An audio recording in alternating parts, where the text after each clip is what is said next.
Hello students, today we are going to start our chapter number 3rd. Man's knowledge. We are going to study about the interior of the earth. Man's knowledge about the interior of the earth is very limited. यानी कि जो हम पृथ्वी के आंतरिक भाग के बारे में जो भी हमारी जानकारी है वो काफी लिमिटेड है, वो वास्ट लेवल पे नहीं है. Radius of the earth is 6,370 kilometer. It is so hot and dense from inside, so no one can ever reach the center of the earth. It means जो हमारी अर्थ है वो अंदर से कैसी है, डेंस प्लस हॉट, यानी कि घनी भी है और ज्यादा उसका टेम्परेचर है, जिसकी वजह से कोई भी इसके अंदर सेंटर तक नहीं पहुंच पाया है. इसका रेडियस है 6370 किलोमीटर. ठीक है, यानी कि इतनी गहराई तक कोई भी नहीं जा पाया है इसके सेंटर तक.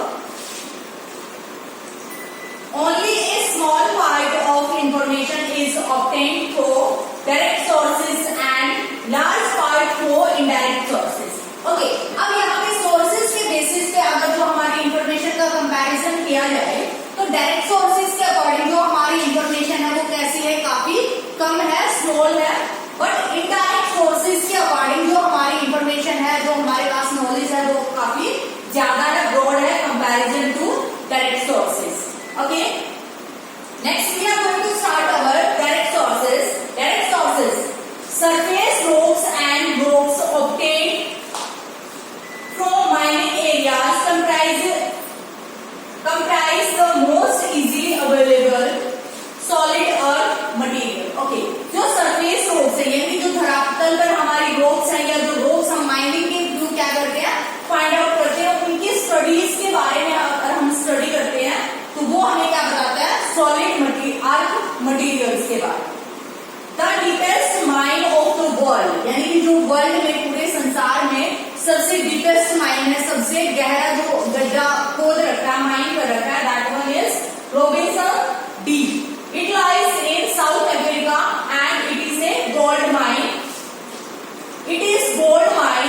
It's depth is 4 kilometre. जो इसकी डेप्थ है वो कितनी है, 4 किलोमीटर.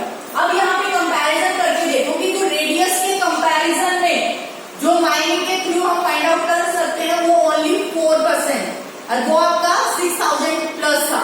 तो यहाँ पे हम क्या है, ना के बराबर रिसर्च कर पाए हैं और ये हमारा क्या है, सबसे डीपेस्ट माइन है. In search of oil man has drilled a hole up to 6 kilometre.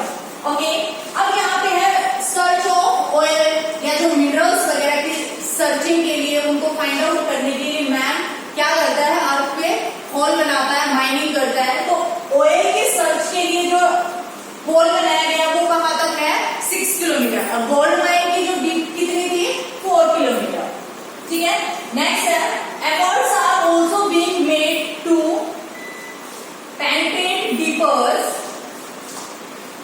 depth to explore the conditions in the crustal portion. Okay, crustal portions के अकॉर्डिंग जो डीपर जो हमारा क्रस्ट पार्ट है उसका भी हम ज्यादा पार्ट क्या है, माइनिंग के थ्रू फाइंड आउट नहीं कर सकते, सर्च नहीं कर सकते. Scientist are working on deep ocean drill project. जो साइंटिस्ट हैं वो किस प्रोजेक्ट पे काम कर रहे हैं, डीप ओशन ड्रिल प्रोजेक्ट, यानी कि ओशंस में ज्यादा से ज्यादा डीप गड्ढे वगैरह खोद के वहां से फाइंड आउट करने की कोशिश करते हैं कि जो हमारा इंटीरियर है अर्थ का वो किस तरीके का है. And integrated ocean drill project. ठीक है, ये 2 तरीके के प्रोजेक्ट में साइंटिस्ट है वो इंक्लूडेड है. The deepest drill at Kola. सबसे जो डीपेस्ट ड्रिल है, जो गड्ढा खोला निकाला गया है वो कहाँ पे है, at Kola. It lies in Arctic Ocean. कहाँ पे है, अप टू 12 किलोमीटर. ओके, अब यहाँ पे देखो कि ऑयल के लिए जो सर्च किया गया है वो 6 किलोमीटर है, गोल्ड माइन के लिए था वो 4 किलोमीटर और जो ओशन में ड्रिल किया गया है वो up to 12 kilometre.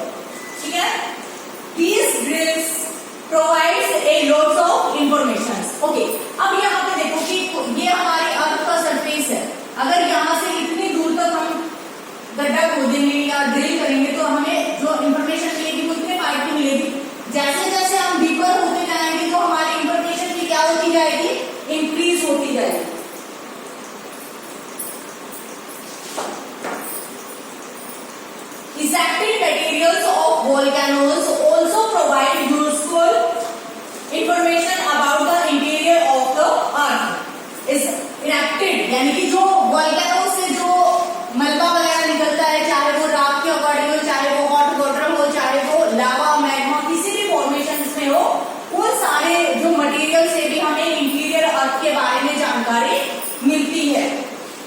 It is difficult to ascertain the depth of the source of magma which provides the materials for analysis. Okay, जो वोल्केनोस के थ्रू हमें जो मैग्मा वगैरह मिलता है, ये क्लियर कहना काफी मुश्किल होता है कि वो कितने इंटीरियर पार्ट से निकलकर बाहर सरफेस तक आया है. नेक्स्ट आता है हमारे पास इनडायरेक्ट सोर्सेज. डायरेक्ट सोर्सेज के अकॉर्डिंग क्या था कि जिन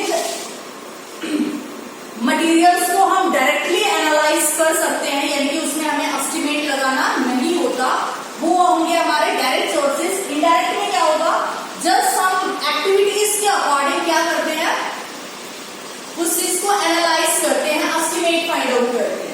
indirect sources mining and drilling done by man are negligible small as compare to the radius of the earth which is 6370 kilometre. अब यहाँ पे बताया गया है कि जो माइनिंग की गई है या जो ड्रिलिंग की गई है अर्थ सरफेस पे, वो ना के बराबर है किसके कंपैरिजन में, रेडियस ऑफ द अर्थ के बारे में. अब यहाँ पे मान के चलो कि आपका लास्ट में 6370 है, तो 70 के कंपैरिजन में जो हमारा ड्रिलिंग या जो माइंस वगैरह वो क्या होंगी, काफी लो हो जाती है. नेक्स्ट है by direct observation only upper crust and earth surface could be known. Okay, direct sources के बारे में हमें किस चीज के बारे में इंफॉर्मेशन मिलती है, जस्ट अपर क्रस्ट के बारे में और अर्थ के जो सरफेस के बारे में. इट मींस जो हमारी अर्थ है इसके हमें सरफेस के बारे में नॉलेज मिलेगी डायरेक्ट सोर्सेज के अकॉर्डिंग, या फिर जो माइनिंग की या ड्रिलिंग के थ्रू जो अपर क्रस्ट यानी कि जो क्रस्ट का ऊपरी भाग है उसके बारे में ही हमें नॉलेज मिलेगी. नेक्स्ट है the lower part is beyond the direct observation. इसके अलावा अपर क्रस्ट के अलावा और सरफेस के अलावा जो इंटीरियर पार्ट है उन सब के बारे में जानकारी फाइंड आउट करना through direct sources that is not possible. ठीक है, okay. So we can say that our knowledge is based upon the indirect scientific observations.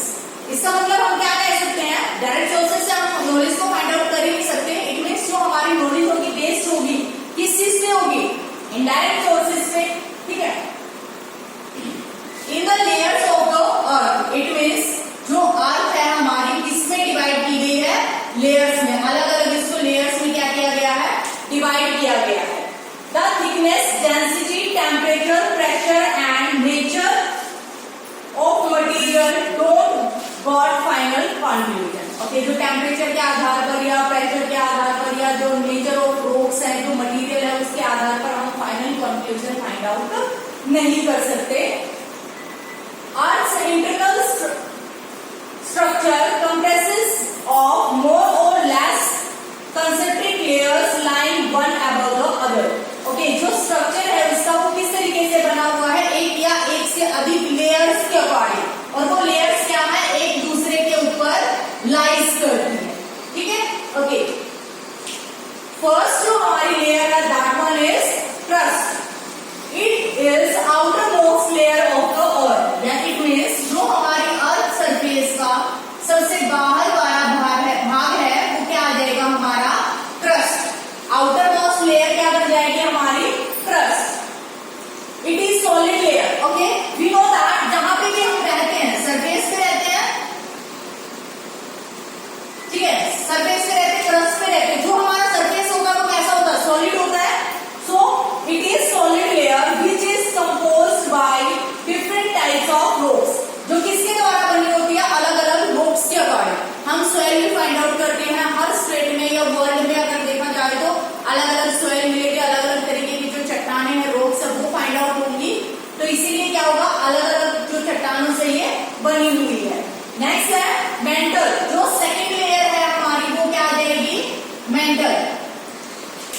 It lying under the crust, ये कहां पे लाइज करती है, क्रस्ट या surface के नीचे, ठीक है, okay. And extends up to 29 kilometre below the surface, जो सरफेस से इसकी जो गहराई होगी वो कितनी होगी, 2900 किलोमीटर, ठीक है। Next one is it divided into 2 parts, ठीक है, ये 2 पार्ट्स में डिवाइड की गई है। ये सपोज करो कि हमारा एरिया आता है किसमें, मेंटल का, ये मेंटल का एरिया है तो इसको 2 पार्ट्स में डिवाइड किया गया, that one is upper mantle and this one is lower mantle, ठीक है, okay. Upper mantle up to a depth of 400 kilometre, total इसका कितना था, 2900 किलोमीटर सरफेस से, क्रस्ट से लेके, लेकिन जो अपर मेंटल का पोर्शन है वो कितना है, up to 400 kilometre. It is known as asthenosphere. The other name of upper mantle is asthenosphere. Okay, next and lower mantle. It lies between 400 to 650 kilometer. It is called transitional zone. Transitional zone यानी कि इसको संक्रमण क्षेत्र बोला जाता है। Why? क्योंकि ये जो अब नीचे है वो किससे कनेक्ट होगी, कोर से कनेक्ट होगी, ठीक है। नेक्स्ट है core. It lies below mantle beyond the depth of 2900 kilometer up to the center of the earth. कहां से लाइज करता है, 2900 तक तो क्या था हमारा मेंटल, उससे नीचे जो सेंटर तक लाइज करेगा that one is core. It is also divided into 2 parts, ये भी 2 पार्ट्स में जो हमारा नीचे क्या है, कोर, ये भी 2 पार्ट्स में डिवाइड किया गया है, अपर वन एंड लोअर, ठीक है, ओके।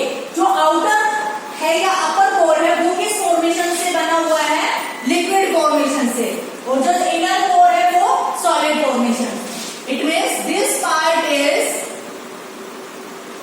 लिक्विड एंड जो इनर पार्ट है हमारा वो कैसा होगा, सॉलिड, ठीक है, ओके।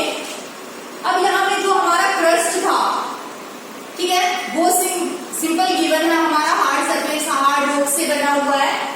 जो मेंटल हमारा 2 पार्ट्स में डिवाइड है, upper mantle and lower mantle, core भी हमारा 2 पार्ट्स में डिवाइड है, inner core and outer core, ठीक है, ओके।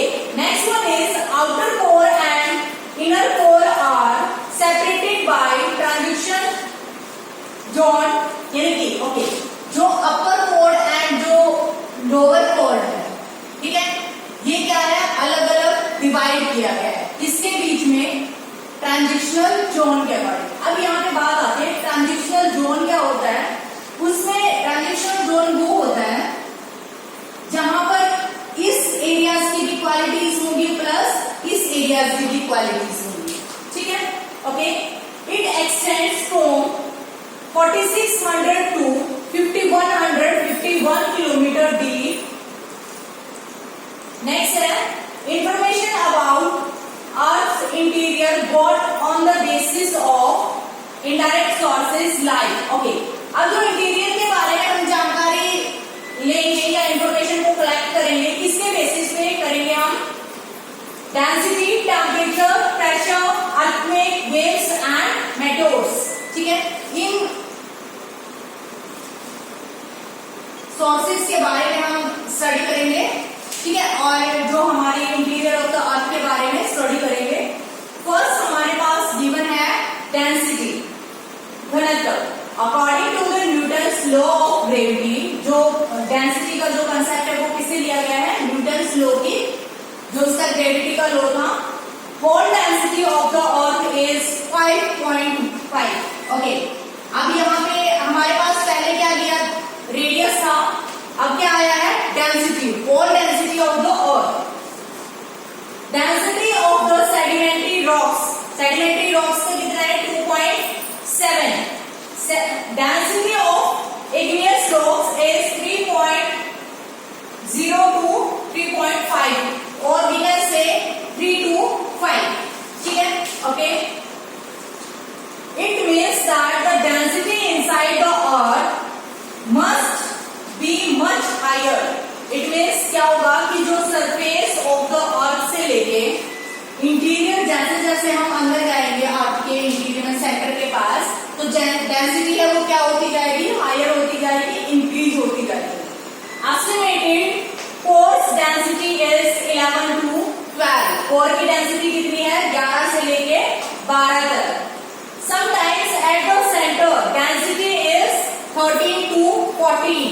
ओके, अब जो कोर था हमारा कितने पार्ट्स में डिवाइड था, 2 पार्ट्स में डिवाइड था। ये लिक्विड फॉर्मेशन में था, ये सॉलिड फॉर्मेशन में था।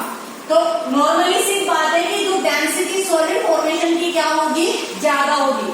तो यहाँ पे डेंसिटी कितनी है, 11 to 12। सेंटर में समटाइम्स कितनी हो जाती है, 13 to 14। About density there are 2 opinions, यानी कि डेंसिटी के बारे में कितने ओपिनियंस गिवन है, दो विचारधाराएं हैं। फर्स्ट है the increase in density with the increase in the depth is due to the pressure of upper layer. First option के अकॉर्डिंग क्या बताया गया है कि जैसे जैसे हम अर्थ सरफेस से अंदर की साइड जाते हैं तो हमारी जो डेंसिटी है वो इंक्रीज होती जाती है। Why, what is the reason? क्योंकि जो ये हमारी लेयर्स है इनका प्रेशर क्या होता जाता है, इंक्रीज होता जाता है, तो उसके कारण भी जो डेंसिटी है वो बढ़ती जाती है। सेकेंड ऑप्शन है the core itself is made up of heavy materials like nickel and iron. So यहाँ पे निकल एंड आयरन से बना हुआ है जो हमारा सेंट्रल पार्ट है कोर का, तो वहां पे ऑटोमेटिकली जो डेंसिटी है वो क्या होगी, हाई होगी। ओके, डेंसिटी के बारे में हमने स्टडी किया। Now we are going to study about the temperature.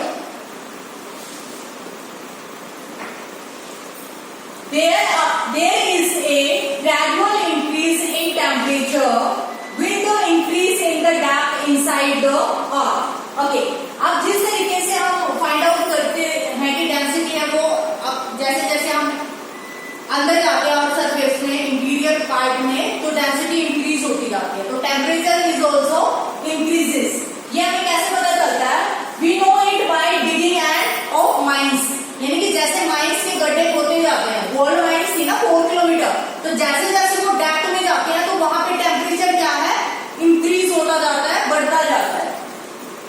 Volcanic eruption and hot spring also confirm this fact. Okay, अब वोल्केनोस इरप्शन यानी जो वोल्केनोस से जो भी मटेरियल इरप्ट होता है, बाहर निकलता है, मैग्मा है वो भी काफी गर्म होता है, जो हॉट वाटर स्प्रिंग्स वगैरह निकलते हैं, तो जिसके थ्रू हमें कैसे पता चलता है कि जब गर्म चीज अगर नीचे से निकलेगी, इट मीन्स जैसे जैसे हम गहराई में जाएंगे वहां पे जो टेम्परेचर है क्या होता जाएगा, बढ़ता जाएगा।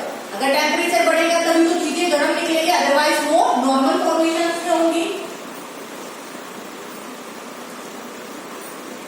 Bye latest estimates rate of increase temperature, यानी कि जो टेम्परेचर किस रेट से बढ़ता जाता है एट द डेप्थ, गहराई के अकॉर्डिंग।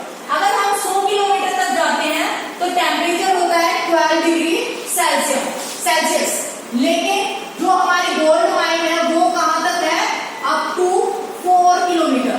तो 4 किलोमीटर में तो 12 डिग्री सेल्सियस भी क्या होगा, टेम्परेचर नहीं होगा। नेक्स्ट है, उसके बाद क्या होगा, 2 डिग्री सेल्सियस टेम्परेचर और बढ़ जाएगा जब हम 100 किलोमीटर से 300 किलोमीटर और आगे डेप्थ में जाएंगे। उसके बाद आ जाएगा 300 किलोमीटर से नीचे पर किलोमीटर। इट मीन्स अगर हम 301 किलोमीटर पे भी जाते हैं तो 1 डिग्री क्या हो जाएगा, इंक्रीज हो जाएगा। स्टार्टिंग में जो हमारा टेम्परेचर है 100 डिग्री पे 12 डिग्री इंक्रीज हो जाएगा। उसके बाद फिर नेक्स्ट 300 जाएंगे, यानी कि टोटल 600 पे आगे तो प्लस क्या हो जाएगा 2। फिर उसके बाद हम 1 किलोमीटर यानी कि 601 पे बिलो 100 किलोमीटर, उससे आगे अगर हम जाते हैं तो वहां पे इंक्रीज रेट क्या हो जाता है, 1 डिग्री सेल्सियस पर किलोमीटर। ठीक है, यानी कि वो इस रेट से क्या होता रहता है, इंक्रीज होता रहता है, बढ़ता होता है। By this calculation of temperature should be nearly 2900 degree Celsius. ठीक है, इस कैलकुलेशन के अकॉर्डिंग जो अर्थ का कोर है, इंटीरियर पार्ट है, सेंटर है, वहां का टेम्परेचर कितना होगा, 2900 degree Celsius. But some scholar